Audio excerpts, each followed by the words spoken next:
The Los Angeles sky was painted orange when Isabella Mendoza woke up that October morning. At 58, she had achieved everything she had ever dreamed of in Spain. Folks, if you're as eager to find out what will happen to Isabella as I am to tell you, don't forget to like this video, subscribe to the channel, and turn on the notification bell, and leave a comment about what you think will happen. You won't believe the ending of this story. Isabella had become one of the most powerful businesswomen in Europe, owner of a real estate investment company worth $35 million. With properties spread across Madrid, Barcelona, Paris, and London. But her newest acquisition, a glass sandsteel mansion in the hills of Beverly Hills, with panoramic views of the entire city of angels, represented much more than an investment. It was the symbol of her conquest of the American market. But what she saw through the window didn't look angelic at all. Isabella had moved to Los Angeles only 3 months earlier, leaving behind a comfortable and predictable life in Seville. Born into a wealthy family, the daughter of an influential banker and a socialite, she had never faced true adversity. Her greatest crisis until then had been when her first real estate investment lost 50,000 euros, a sum she recovered in just 6 months. At 25, she had inherited a considerable fortune and multiplied it through smart investments. At 35, she was already recognized as one of the richest women in Spain. At 45, she had properties in 3 European countries. At 55, she decided to conquer the American market. Now, at 58, she was about to face the greatest challenge of her privileged life. The mansion she had bought for $5 million was an architectural masterpiece. 5 bedrooms, 7 bathrooms, infinity pool, private cinema, climate-controlled wine cellar, and an office with panoramic views of Los Angeles. Every room had been decorated by famous designers, every piece of furniture carefully chosen. It was the perfect house to host investors, impress business partners, to show that Isabella Mendoza had truly arrived in the American market. Isabella adjusted her Cartier designer glasses and walked barefoot across the Italian marble floor to the main balcony. She was wearing a navy blue La Perla silk robe, her gray hair perfectly arranged even though she had just woken up. At 58, she maintained an elegant and authoritative posture that impressed investors and business partners on 2 continents. Her morning routine always included 15 minutes on the balcony overlooking the city, sipping Colombian coffee prepared in her state-of-the-art Nespresso machine, checking international markets on her iPad, planning the day. It was a ritual that connected her with her business empire spread across the world. But that morning, something was different. The hot wind carried a strange smell, burnt wood, mixed with something chemical she couldn't identify. In the distance, a column of black smoke rose like an inverted tornado, splitting the horizon in 2. The golden city she had chosen to restart her life, and something much darker approaching. Isabella had noticed the smell the night before, but thought it was just a barbecue from a neighbor. Los Angeles was different from Madrid. People here had strange habits, like barbecuing in the middle of the week, driving huge cars for short distances, speaking loudly in restaurants. She was still adapting to American culture, to local customs, to the way business was conducted. Everything was faster, more aggressive, more direct. Americans didn't waste time with European courtesies. The morning air was hotter than usual, and Isabella noticed there were no birds singing, something that always happened on her balcony. The silence was strange, almost ominous. Even the traffic on the road below seemed more intense, with more cars going down the hill toward the city. "What's happening?" she murmured to herself in Spanish, grabbing her iPhone to check the news. The screen displayed a series of alerts in English, a language she was still struggling to master after only 3 months in the United States.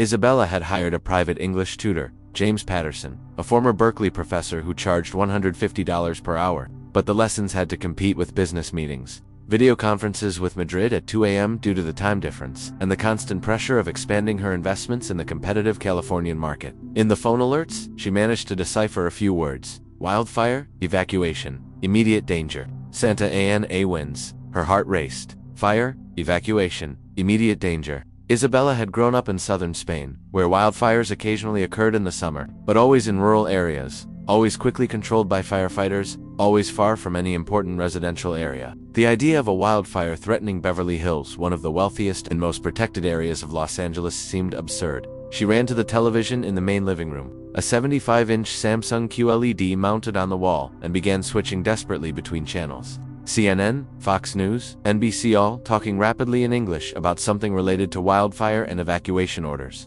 The aerial images on the screen were apocalyptic, entire houses being devoured by orange flames, cars abandoned on roads, people running with bags in their hands. Finally, she found a channel in Spanish Univision. The anchor, a middle-aged woman with a grave expression, spoke quickly about wildfires that had started during the night in various parts of the Los Angeles metropolitan region. The Santa Ana winds, a climatic phenomenon Isabella didn't know were spreading the fire at impossible speed. The Santa Ana winds have reached speeds of up to 80 miles per hour, said the anchor in Spanish. propagating multiple fires from Ventura County to Orange County. Authorities have issued immediate evacuation orders for Beverly Hills, Malibu, and surrounding areas. 80 miles per hour, Beverly Hills. Immediate evacuation. Isabella felt the blood drain from her face. She grabbed the remote with trembling hands and turned up the volume. The aerial images showed a line of fire advancing like an army on the march, consuming everything in its path. Mansions that looked like impenetrable fortresses were turning into skeletons of wood and metal in less time than it took Isabella to have breakfast. And one of those houses shown on television looked eerily familiar.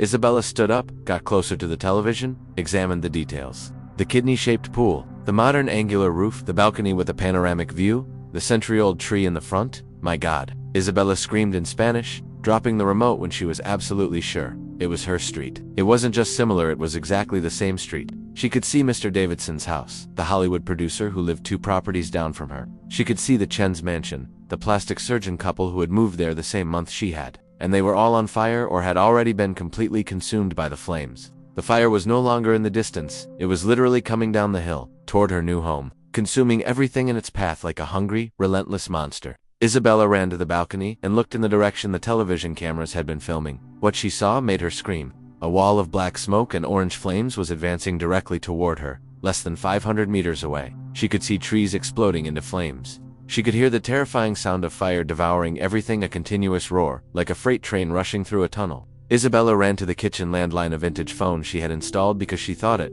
Charming Anne tried calling her personal assistant in Madrid. The phone rang several times before going to voicemail. Of course, it was still very early in Spain, just 6 in the morning there. She tried calling her lawyer in Los Angeles, Robert Steinberg, who had helped with the purchase of the house. The call didn't go through, just a continuous busy signal. She tried the emergency number of her insurer, MetLife Premium, but got an automated recording saying that due to the exceptional volume of calls related to the ongoing wildfires, she should hold the line. The hold music played for 30 seconds before the call dropped. Isabella tried calling the security company that monitored her home 24/7. Busy signal. Tried her bank manager. Voicemail. Tried calling the Spanish consulate in Los Angeles. No answer. Reality began to set in like ice in her veins. She was completely alone.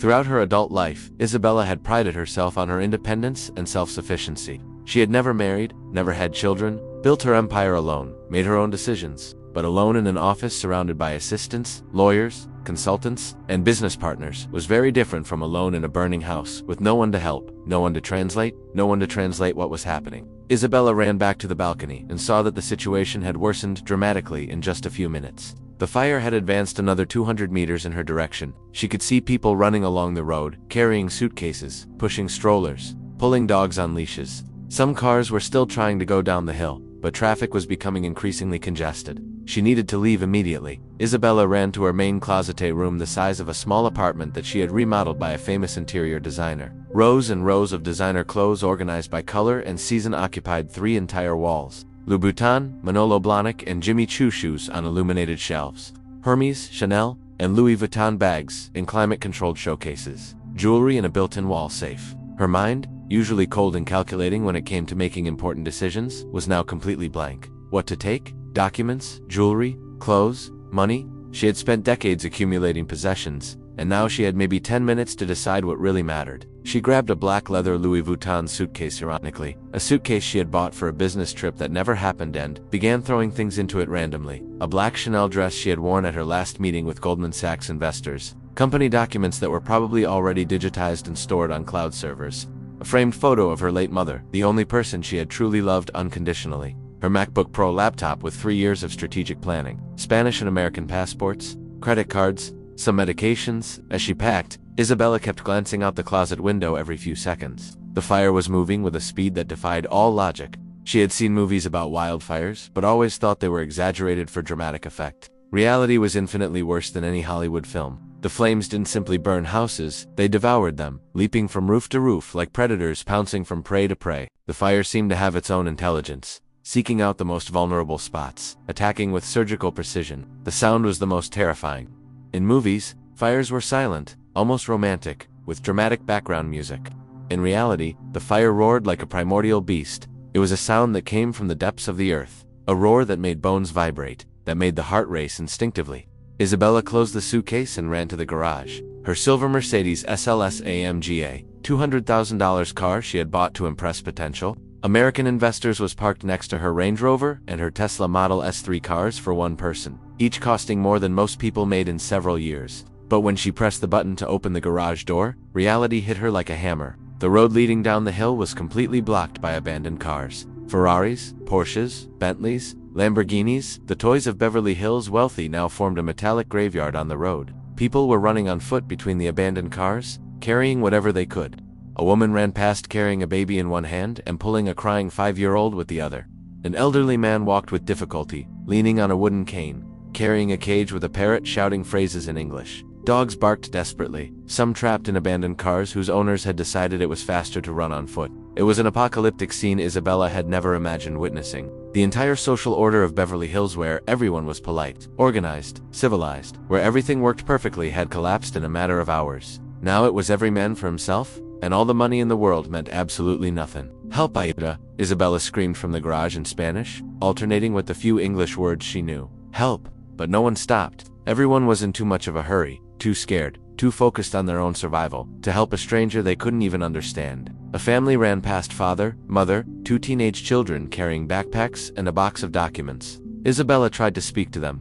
"Por favor, can you help me?" she shouted in Spanish, then tried in English. "Please, help me." The father looked at her for a second, said something quickly in English that she didn't understand, shook his head, and kept running with the family. Isabella didn't know if he had said sorry, or can't stop, or I don't understand you, but the message was clear. She was on her own. Isabella tried getting into the Mercedes, thinking maybe she could maneuver between the abandoned cars, or at least get closer to the base of the hill.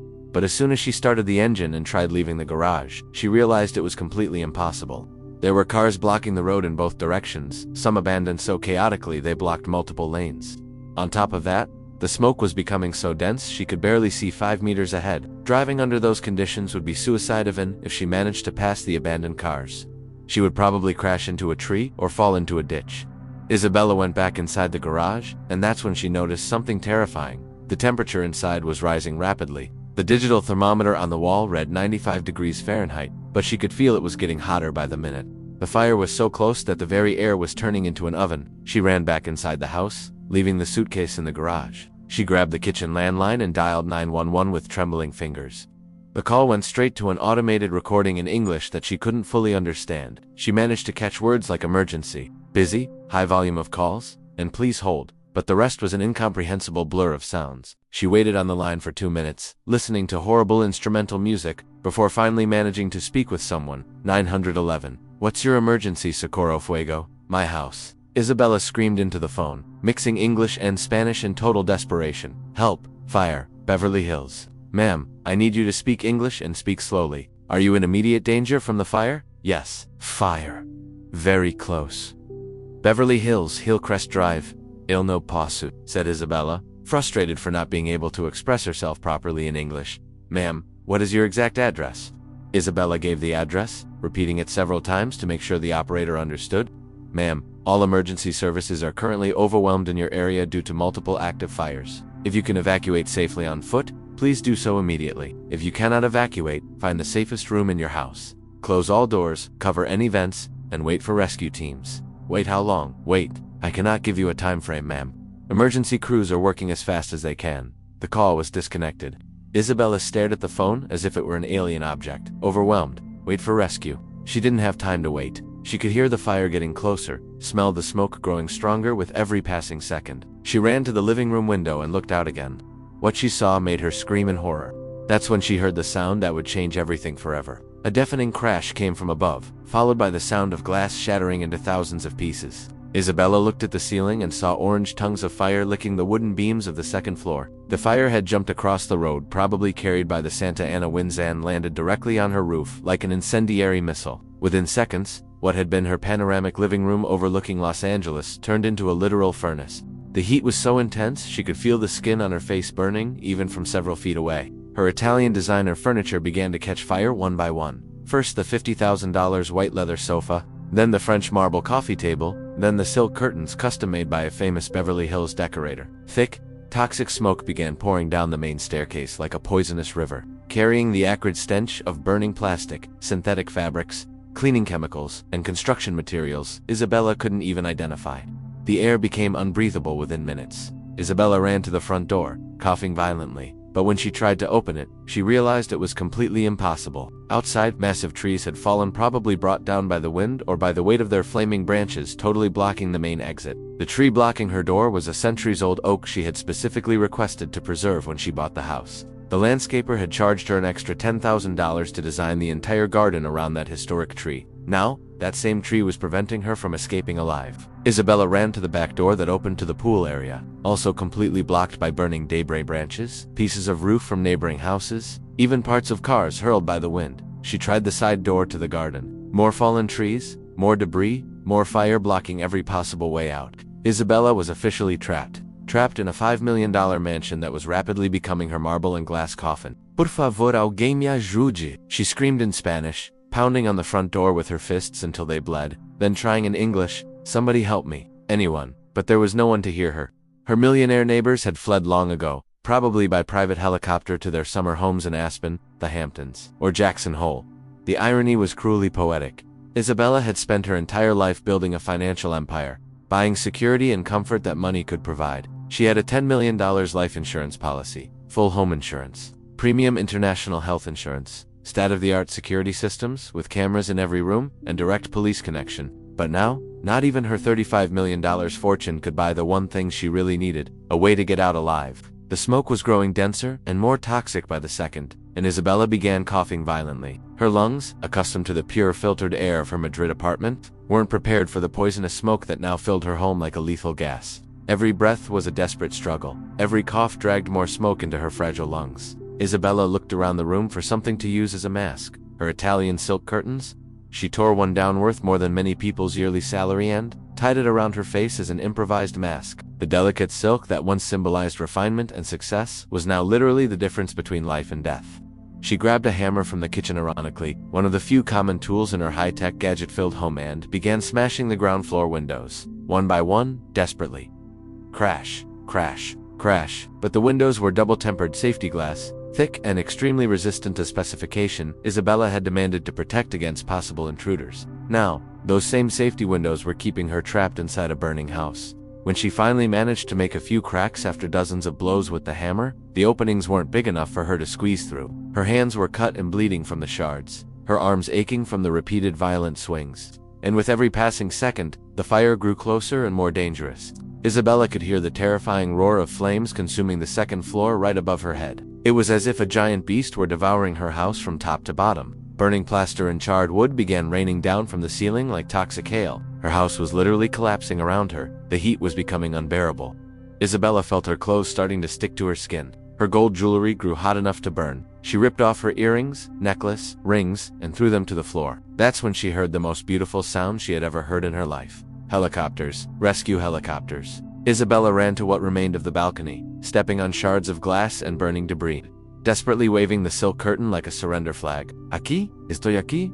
Ayúdenme, she screamed in Spanish with all the strength left in her lungs, then tried in English. Here, I'm here, help me. Hoping her voice could compete with the deafening roar of the fire and the thundering blades of the helicopters, the rescue helicopter hovered for a few seconds that felt like a blessed eternity. Isabella could see the pilot through the glass, see other people pointing in her direction. For a moment, she was absolutely certain she would be rescued. Her fortune, her social standing, her status as an international investor, surely someone would save her.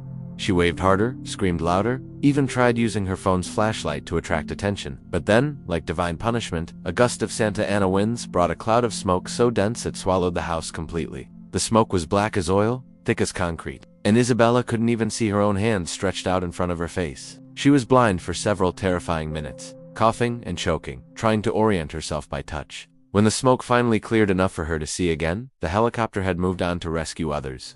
Isabella collapsed to her knees on the marble floor, now covered in ash, debris, and shards of glass. Tears, mixed with soot on her face, creating dirty streams down her cheeks that dripped onto the ground. She had never cried from true despair before in her life. She had cried when her mother died of cancer. She had cried over professional frustrations, over failed relationships. But never had she cried with the absolute certainty she was going to die. For the first time in her privileged life, Isabella understood viscerally what it meant to be completely alone and completely helpless. Her entire existence had been built on total control of her finances, her businesses, her public image, her destiny. Now, she had no control over anything at all, but the worst was yet to come. The fire had completely consumed the second floor and was now beginning to pour down the main staircase like liquid lava. Isabella could see orange tongues of fire licking the marble steps she had imported from Italy for $30,000. The fire would descend like a river of death, and she calculated she had, at most, 5 minutes before the flames fully reached the ground floor where she was trapped. She needed a miracle. Literally, a miracle. Isabella tried to focus, forcing her mind to think logically, even in total panic. Was there another way out she hadn't thought of? Somewhere she could hide until rescue came. She thought of the basement, but it was only for the wine cellar and had no ventilation, surely a death trap with all the smoke. The office on the first floor had thicker walls, but it was directly in the fire's path down the stairs. The main bathroom had fewer flammable materials, but no windows for escape. Every option seemed like death. That's when she heard the most beautiful sound in the world. Human voices outside. Voices speaking English. Check that house. I think I saw movement in the windows. The whole second floor is completely gone, but there might be someone trapped on the first floor. Hello, LAFD. Is anyone in there? Can you hear us? Isabella ran to the broken window, stepping on shards of glass with her now bare, bleeding feet, and began screaming with all the strength left in her lungs. Aquí, se cried in Spanish, then in English, and help. Please, help me. I'm here. I'm trapped. 2 firefighters appeared on the other side of the partially broken window, their figures like guardian angels through the curtain of smoke. They wore full protective gear, yellow helmets, oxygen masks, suits that looked like space armor. To Isabella, at that moment, they were the most beautiful creatures she had ever seen in her life. They were shouting instructions in English, but Isabella understood only scattered words. Back, danger, careful, broken glass. She waved desperately, pointing at herself, trying to communicate through gestures that she was trapped, that she needed help, that she was willing to do anything to get out. One firefighter grabbed an axe and began smashing what was left of the window, while the other spoke rapidly into the radio, probably coordinating the rescue. Isabella could hear fragments. Civilian trapped, first floor, immediate extraction.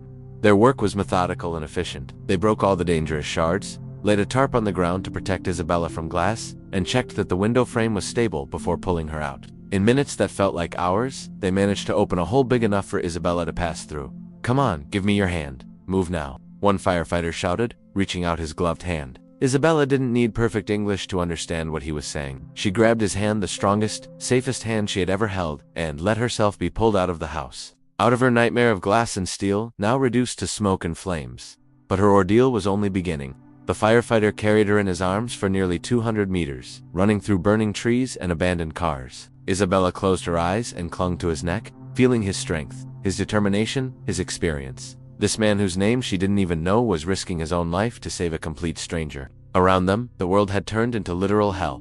Cars exploded as fire reached their gas tanks. Centuries-old trees collapsed with booms like bombs. The air was so hot, Isabella felt like she was breathing inside an oven. They reached an ambulance parked at the base of the hill, in an area firefighters had managed to keep relatively safe. Isabella was coughing so hard she could barely breathe. Her designer clothes were torn and filthy, her perfectly styled hair now a mess of ash and soot, her hands cut and bleeding. What's your name? Can you understand me? Do you have any medical conditions we should know about? The paramedic asked quickly, examining her injuries while preparing an oxygen mask. Isabella looked at him with blank, confused eyes. She understood he was asking important questions, but the words came out of his mouth like incomprehensible noise. Her brain, overloaded by trauma and smoke, couldn't process English. All she could was crying and repeat, Mi casa. Mi casa está quemando. Yo no entiendo. No hablo inglés. Por favor, ... she said in Spanish, then tried a few words in English. Help me. The paramedic looked at his colleague and shook his head with an expression Isabella recognized even through the language barrier. Pity mixed with professional frustration. She was just another victim in shock. Another traumatized person they would have to take to the community shelter set up downtown to house the hundreds who had lost their homes. The paramedic placed an oxygen mask over Isabella's face and began treating her cuts. He spoke in a low voice to his colleague, using medical terms she didn't understand. Smoke inhalation, lacerations, possible shock, needs fluids. Isabella wanted to explain who she was, wanted them to know she had premium insurance, that she could pay for any treatment, that she had important people who needed to be notified, but the words wouldn't come. Her brain was operating in Spanish, but she was in a world that only understood English. As the ambulance pulled away from the burning hillside, Isabella pressed her face against the small, fogged window and watched her $5 million mansion collapse like a house of cards. The roof had caved in completely, and the glass walls she had loved so much were now just empty frames surrounded by flames.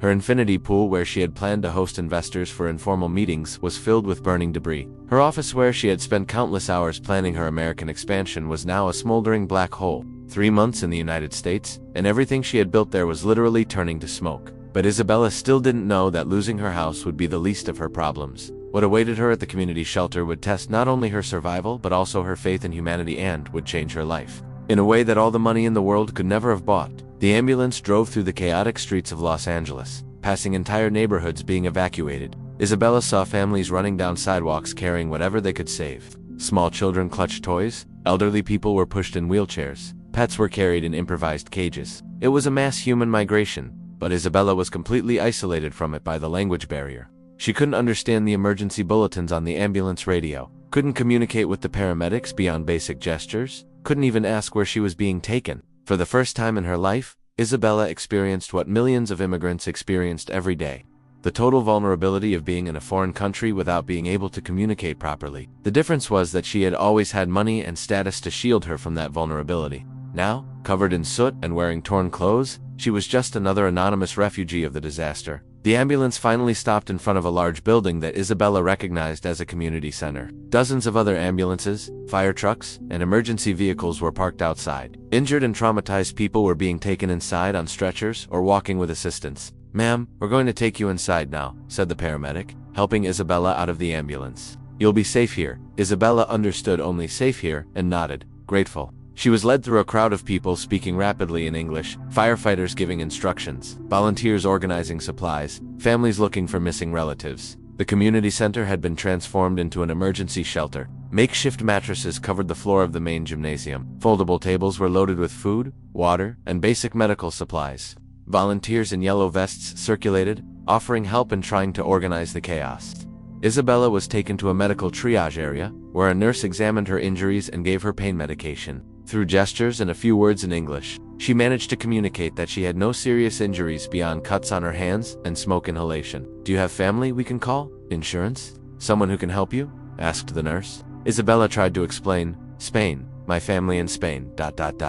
Insurance? Yes, but ... Her words got lost in the confusion. How could she explain that her family was thousands of miles away? How could she explain international insurance when she could barely form sentences in English? The nurse gave her a paper with some basic questions in English and pointed to an area where Isabella could rest. She walked slowly among the other fire victims, looking for a place to sit. Around her, families embraced and cried together. Neighbors comforted each other. Children played, unaware of the gravity of the situation. Everyone spoke English. Everyone understood each other. Everyone had some kind of support network. Isabella sat alone on a mattress in the corner of the gymnasium, holding her passport and a few soaked documents she had managed to save. For the first time since arriving in the United States, she felt truly foreign. It wasn't just a matter of language, it was a matter of belonging. For hours, she sat there, observing the movement around her without being able to truly participate. Volunteers occasionally approached, offering food or water, but the interactions were limited to gestures and polite smiles. Isabella ate tasteless sandwiches and drank water from plastic bottles, far removed from the 5-course dinners she was used to. The noise in the shelter was constant. Conversations in English, children crying, announcements over the PA system, helicopters flying above the building. For Isabella, it was an incomprehensible cacophony that heightened her sense of isolation. She tried to use her cell phone to call Madrid, but couldn't get a connection. The cell towers in the region had been damaged by the fires. Her iPad had been left at the house and was probably destroyed. Her credit cards were in her wallet, but in an emergency shelter, money had little immediate value. For the first time in her life, Isabella understood what it meant to be truly vulnerable. It wasn't just about money or status, it was about basic human connection, about being understood, about having someone who cared about her well-being. As night fell, more and more people arrived at the shelter. Some brought devastating stories of total loss, others had managed to save a few important possessions. But they all had something Isabella didn't: the ability to share their experiences, to process the trauma through communication, to find comfort in community. Isabella lay down on the makeshift mattress, covering herself with a rough donated blanket, and stared at the gym ceiling. The fluorescent lights cast an artificial glow that had nothing to do with the elegant environment of her destroyed house or her apartment in Madrid. She thought about her life in Spain: business meetings, in fine restaurants, first-class travel, apartments with ocean views, employees anticipating her every need. Now she was sleeping on the floor of a gymnasium, surrounded by strangers, unable to explain who she was or what she needed. The fire had taken her house, but it was about to give her something far more valuable than any million-dollar property. As Isabella tried to sleep in the improvised shelter, listening to the English conversations around her fade into murmurs in the darkness, she could not imagine that the next day, a familiar voice would completely change her experience in that place. a voice that would speak in her own language, that would understand not just her words but also her pain, her confusion, her fear. Carmen Ruiz was scheduled to work the next morning shift as a volunteer cleaner at the shelter, and when she heard a woman crying in Spanish in the corner of the gym, her life would also change forever.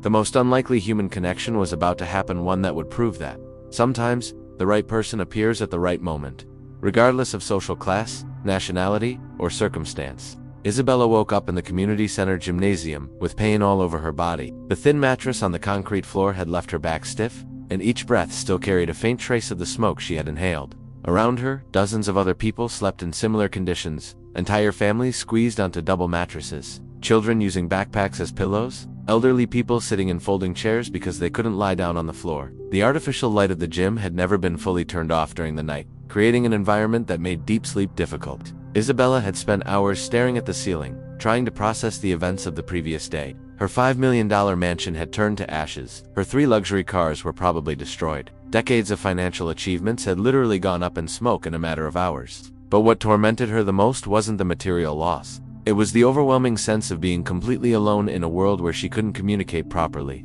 During the night, she had overheard whispered conversations between other victims, people sharing their stories, offering mutual comfort, making plans to rebuild their lives. Isabella understood a few scattered words, but she was excluded from these basic human connections. Around 6 in the morning, activity in the shelter began to increase. Volunteers arrived for the morning shift, carrying fresh supplies and coffee. The smell of instant coffee and prepackaged sandwiches filled the air, a stark contrast to the gourmet Colombian coffee and French croissants Isabella was used to at breakfast. Isabella rose slowly, her muscles protesting against the movement. She was still wearing the same clothes from the previous day, a silk outfit that had once cost $3,000 and was now torn, dirty, and reeking of smoke. Her hair, normally impeccable, was disheveled and still had ashes stuck in it. Without makeup and without her usual jewelry, she looked like a completely different person from the confident businesswoman who had arrived in Los Angeles 3 months earlier. A volunteer approached her with a kind smile, offering a cup of coffee and a sandwich wrapped in aluminum foil. "Good morning. How are you feeling today? Did you manage to get some rest?" asked the volunteer, a middle-aged woman with graying hair and kind eyes. Isabella gratefully took the coffee but could only respond, "Thank you. I know, speak English very well, ... double quotes. The volunteer nodded understandingly and spoke more slowly. "That's okay, honey. Take your time. We have some translators coming later today." Isabella didn't understand exactly what she said about translators, but she caught the caring tone and nodded, grateful for any gesture of kindness.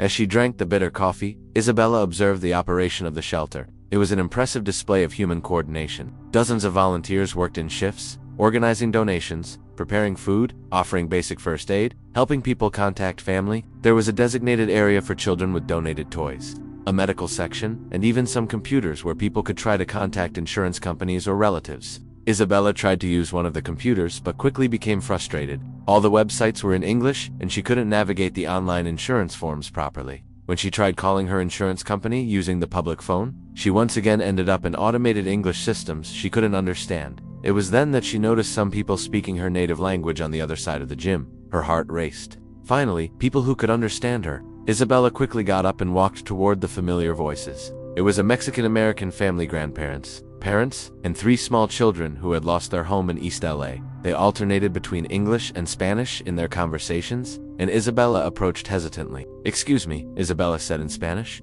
"Do you speak Spanish?"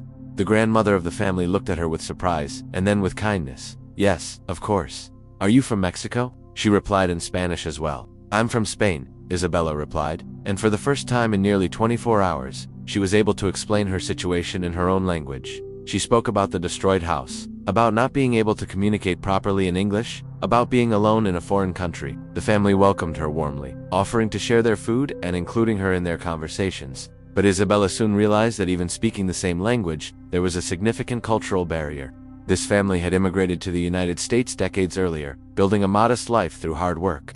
When Isabella casually mentioned her mansion in Beverly Hills and her international businesses, an awkward silence settled. "Ah," said the father of the family politely in Spanish, "so you have resources to rebuild yourself." "We lost everything we had." Isabella realized that her wealth, instead of being a point of connection, actually separated her from these people who faced far more devastating losses in relative terms. To them, Isabella was just a rich woman who had lost one of her many properties. To Isabella, however, for the first time in her life, she was truly helpless and vulnerable. The morning passed slowly. Isabella helped the Mexican-American family with some basic tasks at the shelter, grateful to have someone to talk to, even if superficially. But she still felt fundamentally alone with her fears and worries. Around 10 in the morning, new volunteers began arriving for the daytime shift. Isabella was sitting on her mattress, trying to organize the few documents she had saved, when she heard a female voice speaking Spanish to one of the shelter coordinators. "Good morning, I'm Carmen Ruiz. I'm here to help with cleaning and whatever you need," said the woman in Spanish. Isabella looked up and saw a woman of about 44 years old, medium height, dark hair, tied back in a practical ponytail, wearing simple jeans and a t-shirt that said volunteer. There was something about her postura, combination of determination and kindness, that immediately caught Isabella's attention. Carmen was talking with the coordinator about the day's tasks when she heard someone quietly crying in a corner of the gym. As a mother of two, Carmen had developed a natural radar for detecting suffering, especially when it involved people who seemed lost or helpless. She approached the area where Isabella was sitting and clearly heard words in Spanish murmured through tears. "My God, what am I going to do? I don't understand anything here, ... Isabella said in her native language. Carmen gently approached and knelt beside Isabella. "Hello," Carmen said softly in Spanish. "Are you okay? I heard you speaking in Spanish." Isabella looked up, and her eyes filled with tears of relief. Finally, someone who spoke her language with a familiar accent, someone who seemed genuinely concerned for her well-being. "Thank God," Isabella replied in Spanish. "Yes, I'm from Spain. I've been here since yesterday and I haven't been able to communicate well with anyone. I lost my house in the fire and I don't know what to do." Carmen sat down on the floor next to Isabella, immediately establishing an equal-to-equal connection that Isabella had not experienced since arriving at the shelter. "Oh, I'm so sorry," Carmen said with sincere empathy in Spanish. "I'm also Spanish, though I've lived here for many years. My name is Carmen. What's your name?" "Isabella Mendoza," she replied. And for the first time in days, she did not mention her professional titles or social status. In that moment, she was simply a frightened and lost woman who had found someone who could understand her. Carmen immediately noticed that Isabella seemed different from the other fire victims. Even in dirty clothes and with disheveled hair, there was something in her posture, in the quality of her ruined clothes, in the way she spoke, that suggested a very different life from the one Carmen knew. But Carmen had learned, through years of hard work and overcoming difficulties, that in moments of crisis, all people need the same basic thing: human compassion. "Tell me what happened," Carmen said in Spanish, holding Isabella's hand in a maternal way. "How did you get here?" For the first time since the fire, Isabella was able to tell her full story in her own language.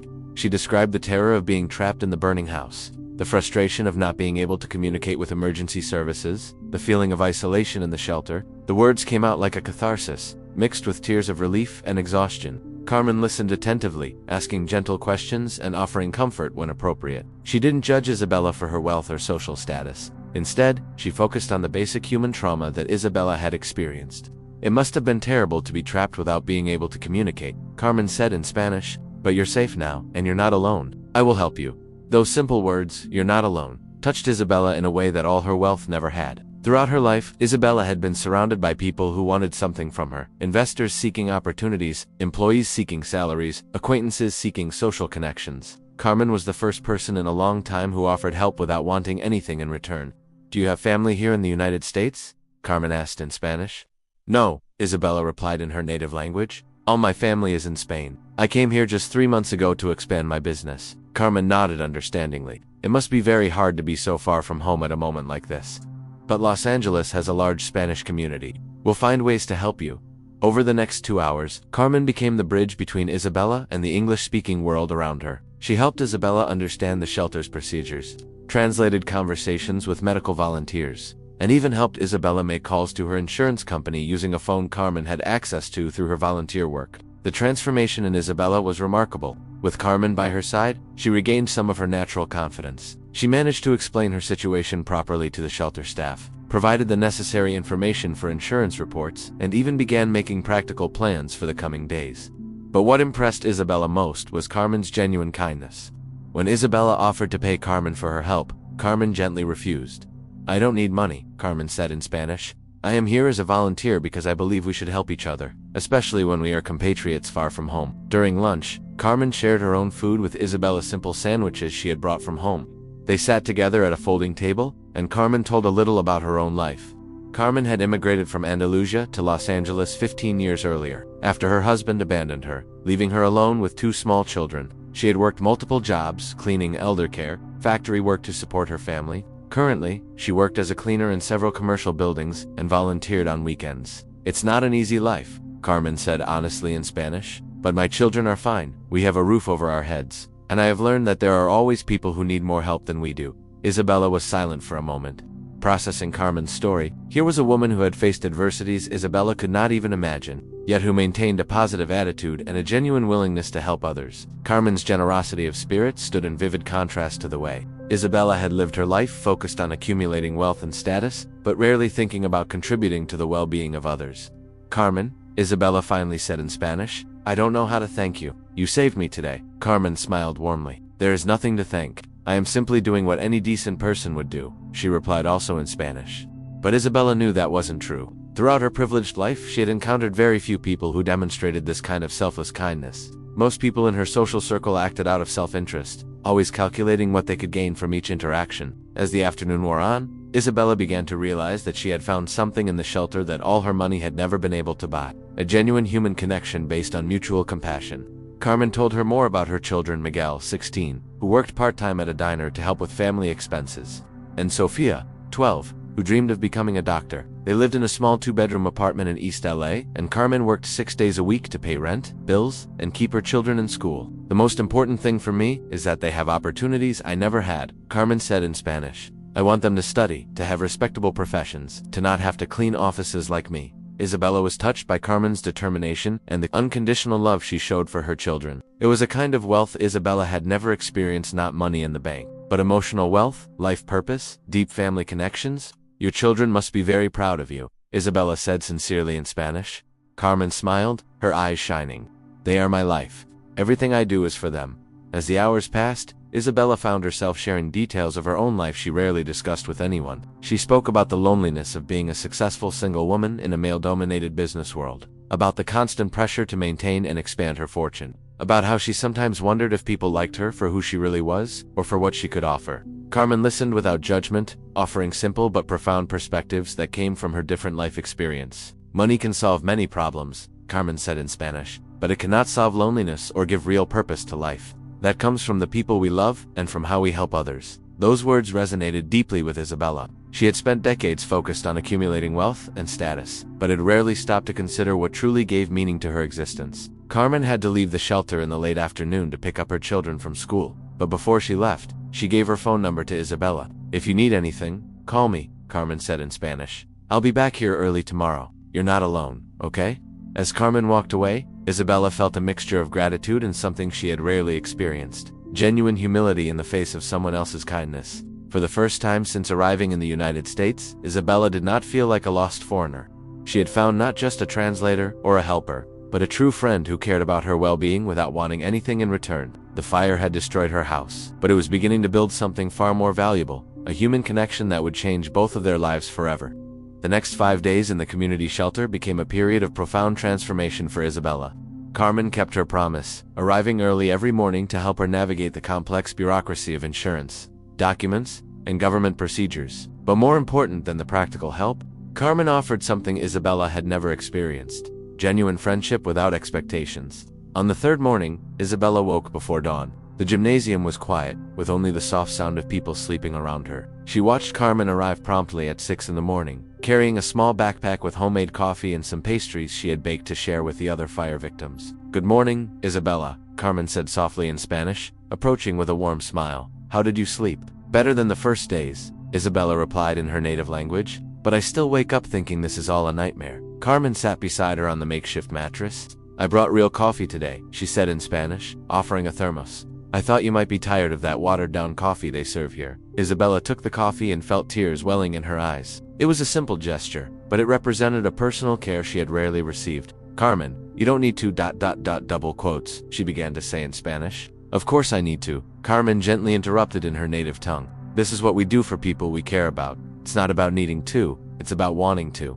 That morning, Carmen helped Isabella make a crucial call to her international insurance company. With Carmen translating and advocating for her rights, Isabella was finally able to properly start her insurance claim process. But it was during lunch that a conversation changed everything. Carmen, Isabella said hesitantly in Spanish, can I ask you something personal? Of course, Carmen replied, biting into her homemade sandwich. Why do you do this? Why do you come here every day to help me? You have your own life, your own problems. Carmen stopped eating and looked directly into Isabella's eyes. Do you want to know the truth? She asked in Spanish. Isabella nodded. When I came to the United States 15 years ago, Carmen said in her native language, I was desperate. My husband had left me with nothing. I had 2 small children. I didn't speak English well. I didn't know anyone. I remember going to a church asking for help, and a woman, a complete stranger, took me home, gave me food, took care of my children while I looked for work. Isabella listened intently. That woman, Maria, changed the course of my life. Carmen continued in Spanish. She didn't know me, she had no reason to help me, but she did it anyway. When I asked how I could repay her, she said something I never forgot. Don't pay me back, pay it forward. When you're okay, help someone else who needs it. Carmen paused, her eyes shining with the memory. So that's what I do, she said in Spanish. I pay it forward. Every person I help is my way of honoring the kindness Maria showed me. Isabella was silent for a long moment, absorbing the depth of those words. All her life, she had thought in terms of transactions, investments that generated returns, favors that created obligations, relationships that offered mutual benefits. The idea of paying it forward, of helping without expectation of return, was revolutionary for her.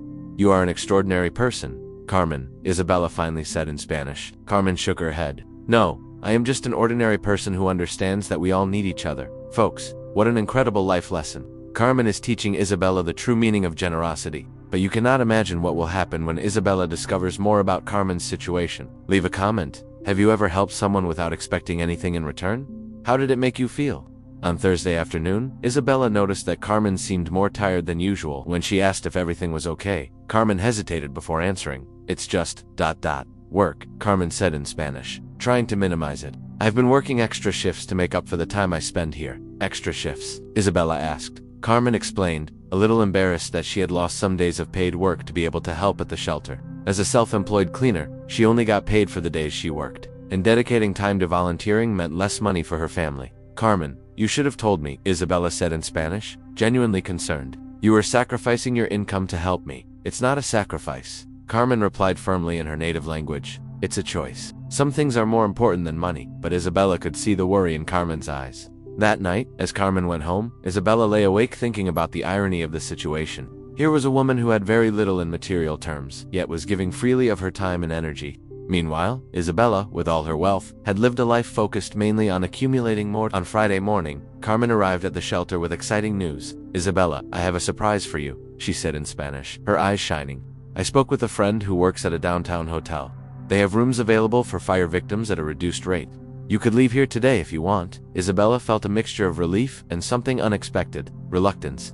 The idea of leaving the shelter meant returning to a world where her wealth and status mattered, but it also meant separating from Carmen. That's wonderful, Isabella said in Spanish, trying to sound enthusiastic. But, I'll miss you. Carmen smiled warmly. I'll miss you too, but this isn't goodbye. We're friends now, remember. As Isabella packed her few belongings, she made a decision that surprised even herself. Carmen, she said in Spanish, I want you to come with me to the hotel. I need to tell you some things about my life that you don't know. In the hotel room, simple but clean, Isabella finally revealed the full extent of her wealth to Carmen. She spoke about her company, her properties in Europe, her financial situation. Carmen listened without judgment, but with growing understanding. So you are really very rich, Carmen said in Spanish, not with envy, but with a kind of respectful admiration. Yes, Isabella replied in her native language. And during all these days, you treated me as an equal, even though I was a complete stranger. Carmen shrugged.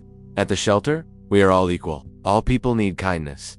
Isabella took Carmen's hands. Carmen, you saved more than my life that week. You showed me something I had lost over the years. What truly matters. What do you mean? Carmen asked in Spanish. I want to give back, Isabella said in her native language. Not as payment, but as pay, as you said, paying it forward. I want to help you and your family. Carmen grew uncomfortable. Isabella, I didn't help you expecting anything, double quotes. I know, Isabella interrupted in Spanish. And that's exactly why I want to do this. You taught me about real generosity. Now let me practice what I've learned. Isabella told her about her plans to rebuild, not just her house, but her entire life. I want you to be part of this, she said in Spanish. I want us to work together.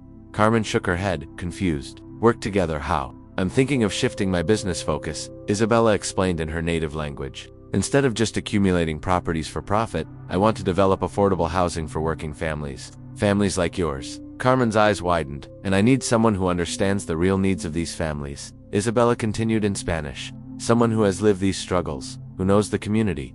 I need you. Carmen was silent for a long moment, processing the proposal. Are you offering me a job? She finally asked in Spanish. I am offering you a partnership, Isabella corrected in her native language. You would be a community consultant for my new projects. You would help ensure that we are truly serving the people who need it. Carmen shook her head slowly. Isabella, I am just a cleaner. I have no formal education. ... Double quotes. You have something much more valuable, Isabella said firmly in Spanish. You have life, wisdom, genuine compassion, and real connections with the community. These are qualifications you don't learn in university. Tears began to form in Carmen's eyes. Would you really do this? Carmen, Isabella said in her native language, taking her friend's hands. You gave me back my humanity. Allowing me to give back would be the gift. Carmen cried, not from sadness, but from an overwhelming emotion of gratitude and hope. My children, ... she said in Spanish. They could have better opportunities, ... Double quotes. Your children will have every opportunity they deserve, Isabella promised in her native language. And you will be an example for them of how kindness returns to those who offer it. That night, as Carmen went home to tell the news to Miguel and Sofia, Isabella stayed alone in the hotel room, reflecting on how her life had changed in a week.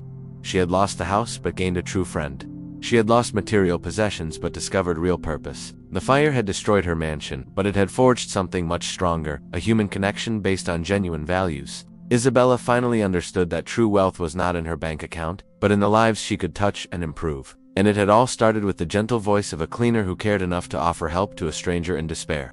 3 weeks had passed since Isabella left the community shelter. The downtown hotel where she was temporarily staying had become her base of operations while dealing with insurance companies, architects, and the complex bureaucracy of rebuilding a life from scratch. But unlike what she imagined, this period had not been about returning to her old routine of luxury and conveniences.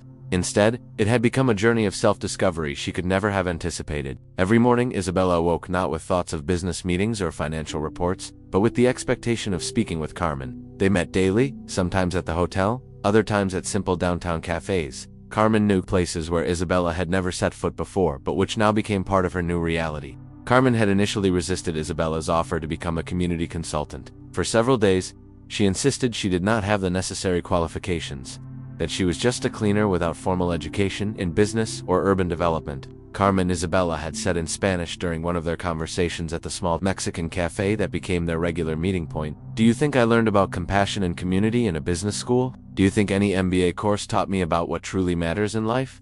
Carmen stirred her coffee, still hesitant. But Isabella, you have experience running companies, negotiating with investors, and you have experience living the challenges we are trying to solve. Isabella replied firmly in her native language. You raised 2 children alone in a foreign country. You built a community support network. You understand the real needs of working families because you are a working family. That was when Isabella made a decision that surprised even herself. Instead of simply offering Carmen a job, she decided to show concretely how their partnership could work. Come with me today, Isabella said in Spanish on a Thursday morning. I want to show you something. They took a taxi to East LA, the neighborhood where Carmen lived with her children. Isabella had never visited that part of the city, and as the taxi left downtown and entered modest residential neighborhoods, she observed through the window a reality completely different from the Beverly Hills she knew. The houses were small, many in need of repairs, but there was something vibrant in the community. Children played in the streets, neighbors chatted on their porches, small family businesses dotted the main streets. It was an authenticity that wealthy neighborhoods, despite all their architectural beauty, did not possess. This is my street, Carmen said in Spanish when the taxi stopped in front of a 2-story apartment complex. The building was over 40 years old, the paint peeling in some places, but it was clean and well maintained. Isabella stepped out of the taxi and looked around. She could see why Carmen loved this place. There was a palpable sense of community. Elderly women sat on plastic chairs chatting. Men played dominoes on an improvised table, and the sound of Spanish music drifted from several open windows. I want you to meet my children, Carmen said in her native language, guiding Isabella to the second-floor apartment. Carmen's apartment was small 2 bedrooms, a living room that also served as a kitchen, a tiny bathroom, but it was impeccably clean and organized, decorated with family photos, well-kept plants, and some simple yet functional furniture. It was clear that every item had been chosen with care and affection. Miguel, 16, was doing homework at the kitchen table when they walked in. He was a tall, thin teenager with the same kind eyes as his mother, but there was a seriousness in him that seemed beyond his years. Mijo, this is Isabella, the friend I told you about, Carmen said in Spanish. The lady from the fire. Miguel stood politely and greeted Isabella in English. Nice to meet you, ma'am. Mom has told us a lot about you. Isabella was impressed by the boy's maturity and manners. It's a pleasure to meet you, Miguel. She replied in English, then switched to Spanish. Your mother told me you work while studying. That is very admirable. Miguel looked surprised and pleased to hear Isabella speaking his native language. Yes, I work at a diner after school, he replied in Spanish.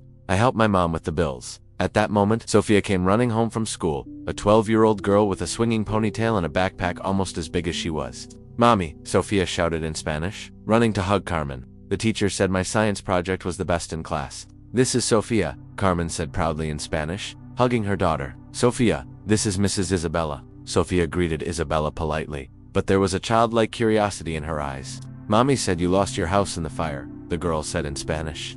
"That must have been really scary." "It was," Isabella replied honestly in her native language. "But your mother helped me a lot. She is a very special person." Over the next 2 hours, Isabella observed the family dynamic. Carmen helped Sophia with homework while preparing a simple snack for the children. Miguel divided his time between studying and helping with household chores. There was harmony in the home, a palpable love among the three, but Isabella also noticed the financial limitations. Sophia's school books were used and some were falling apart. Miguel wore clothes that were clearly donations or thrift store purchases. The refrigerator had food, but the options were limited. The computer they shared was old and slow. "What do you want to be when you grow up?" Isabella asked the children in Spanish. Sophia answered immediately, "I want to be a doctor to help people like my mom helps." Miguel was more hesitant. "I'd like to study engineering, but I don't know if we'll be able to afford college." Isabella looked at Carmen, who lowered her eyes. It was clear that Carmen had sacrificed much to give her children as many opportunities as possible, but there were still significant limitations. "Miguel," Isabella said gently in Spanish, "what type of engineering interests you?" "Civil engineering," the boy replied, his eyes lighting up. "I want to design houses and buildings that are beautiful but also affordable for families like ours." Isabella felt her heart race. Here was a young man who already intuitively understood what she was trying to learn: how to create housing that served the real needs of people, not just the whims of the rich. When it was time to leave, Isabella had made a decision that would change everything. "Carmen," she said in Spanish, as they walked back to the main street, "I need to make you a more serious proposal." Carmen stopped walking and looked at Isabella with expectation mixed with concern. "I don't just want to offer you a job," Isabella said in her native language. "I want to offer you a true partnership in the company, and I want to establish an education fund for Miguel and Sophia." Carmen shook her head vigorously. "Isabella, this is too much." "It is not too much," Isabella interrupted in Spanish. "It is exactly what it should be. Carmen, you saw my mansion burn, but you didn't see my life turning to ashes years before that fire." Carmen stopped protesting and listened. "I had everything money could buy," Isabella continued in her native language, "but I didn't have what you have. I had no real purpose, no genuine human connections, no satisfaction in knowing my life made a difference in other people's lives." Isabella took Carmen's hands. "You taught me that true wealth is not in accumulating things, but in impacting lives. Now let me use the resources I have to do exactly that." Carmen was crying now, not from sadness, but from overwhelming emotion. "If I accept," Carmen said in Spanish, "will it be as true partners? Will you listen to me when I say an idea won't work for the community?" "Especially then," Isabella replied in her native language. "That is exactly the perspective I need. And Miguel and Sophia ...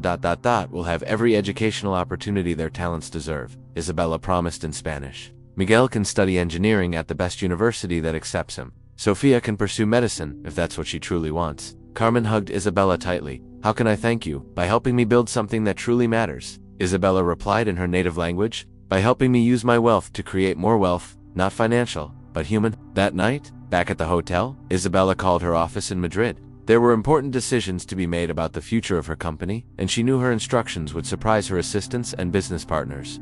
"I want to reorient 60% of our investments," she said on the phone to Roberto, her financial director in Madrid. "We're going to focus on affordable housing development, not just luxury properties." "Isabella," Roberto said hesitantly, "affordable housing has much lower profit margins, ... double quotes." "Roberto," Isabella interrupted, "since when is maximum profit our only goal? How about sustainable profit combined with positive social impact?" There was a pause on the other end of the line. "Are you okay?" "The fire, maybe. You should take some time before making such big changes, ... Isabella smiled. "Roberto, I have never been better in my life, and I have never been more certain of a business decision." Over the next few weeks, Isabella and Carmen worked together to develop a concrete plan. They visited dozens of properties across Los Angeles, talked with families about their housing needs, and met with architects specializing in affordable housing. Carmen proved to be an exceptional partner. She had a natural intuition for identifying properties with potential, an impressive ability to connect with potential residents, and a practical perspective that kept Isabella from making investments based on impractical idealism. "This property looks perfect on paper," Carmen said in Spanish during a visit to a lot in Boyle Heights. "But did you see it doesn't have adequate parking?" Working families need at least one parking space per unit. Isabella had learned to trust Carmen's judgment completely. Where she saw numbers and financial potential, Carmen saw real human needs. 1 month after their official partnership began, they made their first purchase, a small apartment complex that needed substantial renovations but was located near good schools and public transportation. "This will be our pilot project," Isabella said in Spanish as they walked through the empty property. "We'll show that affordable housing can be beautiful, functional, and financially sustainable." Carmen nodded, but there was worry in her eyes. "What if it doesn't work? What if I give you the wrong advice?" Isabella stopped and looked directly at Carmen. "Carmen, for 30 years in business, I made decisions based only on numbers and market analysis. Some worked out, others didn't. Now, for the first time, I am making decisions based also on heart and purpose. Even if this project fails financially, it has already succeeded in teaching me what really matters." Carmen smiled. "You know what?" she said in Spanish. "It won't fail. Because this time, we are building for real people, not to impress other investors." As they left the property that afternoon, Isabella reflected on how her life had completely changed in just 2 months. She had lost a mansion, but gained a family. She had lost material possessions, but discovered real purpose. She had lost the loneliness of living only for herself, but found the joy of living for something greater. The fire had destroyed her old house, but had forged the foundations of an entirely new life, a life where financial wealth combined with human wealth, where success was measured not only in dollars, but in lives touched and improved. And it had all begun with the gentle voice of a cleaning woman who cared enough to offer help to a stranger in despair, proving that sometimes angels appear in the most unexpected places, wearing work uniforms and carrying cleaning buckets. 6 months had passed since the fire that changed Isabella's life forever. What began as a tragedy had transformed into the greatest blessing of her existence. Sitting in her new office, not a secluded mansion in Beverly Hills anymore, but a welcoming space in the heart of East LA, where she and Carmen had established their affordable housing company. Isabella looked out the window at the busy street where children played and families lived their daily lives. The office itself was a reflection of Isabella's transformation. Instead of designer furniture that cost more than a family's annual salary, there were functional tables, comfortable chairs, and walls covered with photos of families who now called the apartments she and Carmen had renovated home. Each photo told a story of renewed hope, of dreams that had come true. Carmen arrived that December morning carrying 2 cups of coffee from a small local cafe that had become part of her routine. Over those months, they had developed a partnership that went far beyond business. They were true friends, each perfectly complementing the other's skills. "Good morning, partner," Carmen said with a radiant smile in Spanish, handing the coffee to Isabella. "Good morning, Carmen," Isabella replied in her native language, warmly taking the cup. "How are the preparations for tomorrow's opening?" Their pilot project, the apartment complex in Boyle Heights, was finally ready. 8 working families would move into completely renovated apartments, with rents affordable, yet still allowing the company to operate sustainably. It was the proof of concept Isabella needed to expand the model to other properties. "Everything is ready," Carmen replied in Spanish, checking her list. "The families will start moving in tomorrow morning. And Isabella, you should see the happiness in their eyes. Some of these families were living in terrible conditions before." Isabella smiled. Over those months, she had learned that true return on investment was not measured only in financial percentages, but in the smiles of children who finally had their own rooms, in parents who no longer had to worry about leaks in the ceiling or safety issues. "Carmen," Isabella said suddenly in Spanish, "I have a surprise for you." Carmen raised a curious eyebrow. "What kind of surprise?" Isabella picked up a folder from her desk. "Do you remember the Gonzalez family we visited last week? The single mother with 3 children who was struggling to find housing?" "Of course," Carmen replied in her native language. "Maria Gonzalez. She works 2 jobs but still can't afford rent in a decent place for her kids." "Well," Isabella said, opening the folder, "I just closed the purchase of a small housing complex in her area. We are going to renovate it completely and offer it to families like hers." Carmen looked at the documents with wide eyes. "Isabella, this is ... how many units?" 24 apartments, Isabella replied in Spanish. "Enough for 24 families to have a new beginning." Carmen stood up and hugged Isabella tightly. "You are incredible. These families won't believe it." But Isabella shook her head. "We are incredible, Carmen. This is our achievement, not just mine.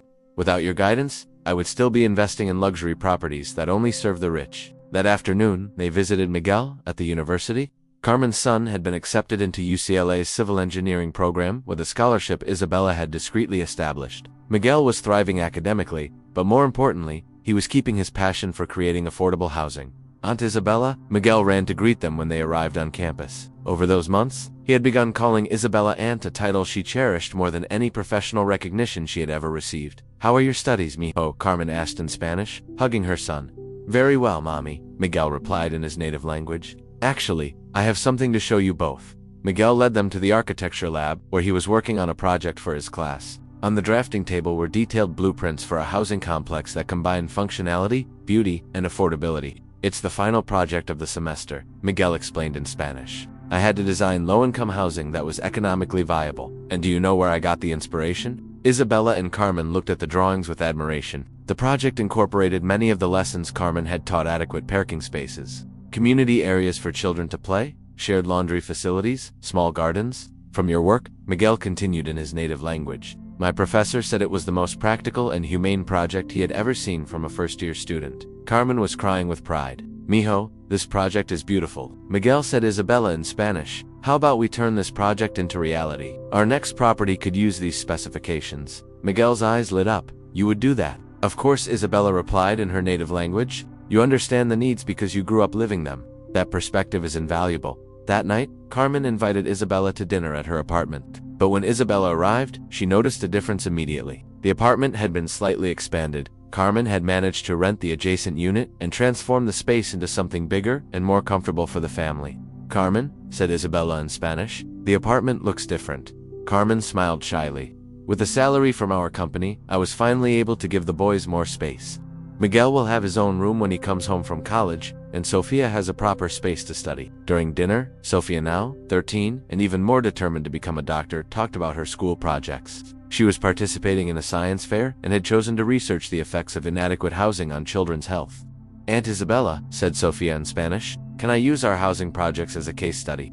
I want to show how good housing can improve families' health. Of course, me, Amor, Isabella replied in her native language. In fact, that gives me an idea to expand our model to include basic health care in the communities. After dinner, when the children went to their rooms to do homework, Carmen and Isabella sat in the small but cozy living room. Isabella, said Carmen in Spanish, I need to tell you something. What is it? Isabella asked, noticing a more serious tone in her friend's voice. When I found you in that shelter, said Carmen in her native language, I thought I was just helping another fire victim. I never imagined I was meeting the person who would completely change my family's life. Isabella shook her head. Carmen, you've got it backwards. You changed my life. You taught me what really matters. No, Carmen said firmly in Spanish. Listen to what I'm trying to say. Miguel is graduating from one of the best universities in the country. Sofia has all the educational opportunities I dreamed of for her. I have a job that gives me purpose and dignity, not just a paycheck. Carmen paused, her words heavy with emotion. But more important than all of that, she continued in her native language, you gave me something I thought I had lost forever. Hope in the future. Hope that good people still exist in the world. Hope that kindness can be rewarded. Isabella felt tears in her eyes. Carmen, no, let me finish, said Carmen in Spanish. All my adult life, I fought just to survive. I worked day and night, constantly worried about money, living in fear of what would happen if I got sick or lost my job. You gave me security, but more than that, you gave me the chance to help other families going through what I went through. Carmen took Isabella's hands. You gave me the chance to be more than a survivor. You gave me the chance to be a builder of dreams. Isabella embraced Carmen, both of them crying now. Carmen, you are my family. You and Miguel and Sofia are my family, and you are ours. Carmen replied in her native language, forever. The next morning, the day of the housing complex inauguration arrived. 8 families, including the Gonzalez family, gathered in the central courtyard of the renovated property. Children were running, parents carrying boxers, grandparents smiling through tears of happiness. Isabella had prepared a small speech, but when she saw the families gathered, she realized words weren't necessary. Gratitude was in the eyes of every person present. Maria Gonzalez approached Isabella and Carmen, carrying her youngest daughter in her arms. I don't know how to thank you both, said Maria in Spanish. My children will finally have a safe place to call home. There's no need to thank us. Carmen replied in her native language. Just be happy here. Raise your children with love. That's the only gratitude we need.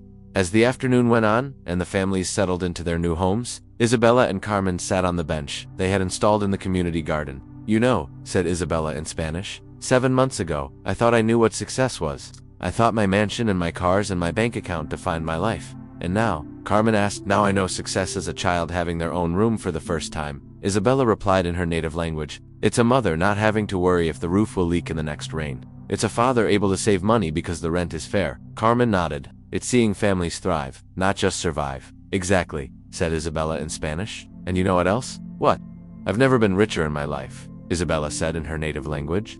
Not financially, but in every way that truly matters. As the sun set over Los Angeles, painting the sky with the same orange hues Isabella had seen on the morning of the fire, She reflected on the incredible journey she had lived. The fire had destroyed her house, but it had forged something much more precious. A true friendship, an authentic purpose, and a chosen family who cared for her, not for what she owned, but for who she had become. Isabella looked at Carmen, who was watching the children play in the courtyard of the complex. And she knew she had found what she had been searching for all her life without even realizing she had been searching. A few weeks later, Isabella did something that forever sealed the transformation in her life. She bought a house, not a mansion in Beverly Hills, but a simple and cozy home just 3 blocks from Carmen's apartment. "Why here?" Carmen asked in Spanish when Isabella showed her the property. "Because this is where my family lives," Isabella replied in her native language. "Because this is where I can make a difference. Because this is where I belong." On Christmas Eve, Isabella hosted a party in her new home for all the families now living in the housing complexes she and Carmen had developed. The house was filled with laughter, Spanish conversations, the sound of children playing, the aroma of homemade food. Carmen found Isabella in the kitchen, preparing more coffee for the guests.